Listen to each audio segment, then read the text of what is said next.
According to one estimate, young Americans spend 10,000 hours playing video games before they turn the age of 21. That's about the same amount of time they spend in the classroom during all of middle school and high school. That's a sobering comparison, isn't it? The American Academy of Pediatrics says 92% of school-age kids play video games. Nearly 10% of those kids are addicts. Scary numbers for all of us. Jennifer Jolly is tech lifestyle editor at Tekka.com, and here with some advice on helping us navigate those numbers, perhaps bring them down a little bit even. It's scary, isn't it? Yeah. How serious though is this among children? I mean, what are the consequences to all of this time spent gaming and to this addiction? Well, several recent studies say that an online gaming addiction or gaming addiction in general can lead to depression.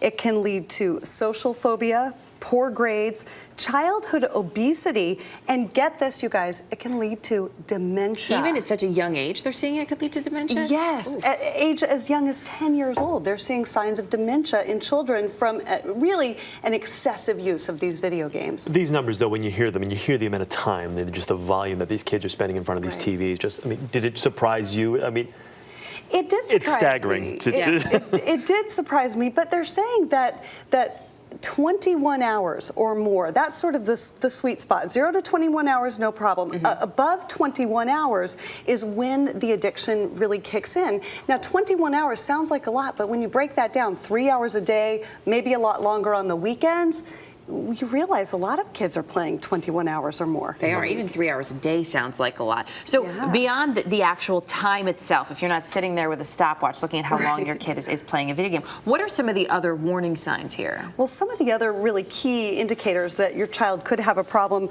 are declining school performance, losing interest in hobbies like sports or reading or even going to the mall with friends, normal activities in young people, a lack of self-interest and self-care. So, you know, hygiene goes down the tubes, bathing, sleeping, eating, and then social withdrawal, and then lying about playing or hiding the amount of time that they're spending playing these games. See, I think that's been one of the big problems with a lot of kids these days. Is back when I was younger and our parents were younger, you know, you're out playing baseball, you're out playing basketball, you're out doing things. You so don't see that as much anymore because these kids are just so consumed with this stuff. Now, mind you, when you see commercials, the stuff is brilliant, the games, but the kids are just absolutely brainwashed. But probably the other thing, too, is if there was an Atari, it was maybe in the living room or in the family room. A lot of these kids have it in their bedrooms nowadays. So how do we set those boundaries as parents? Well, you just hit on it. One of the biggest boundaries is get the gaming units, the consoles, the cell phones, the smartphones, get them out of the bedroom and into a common area so that you can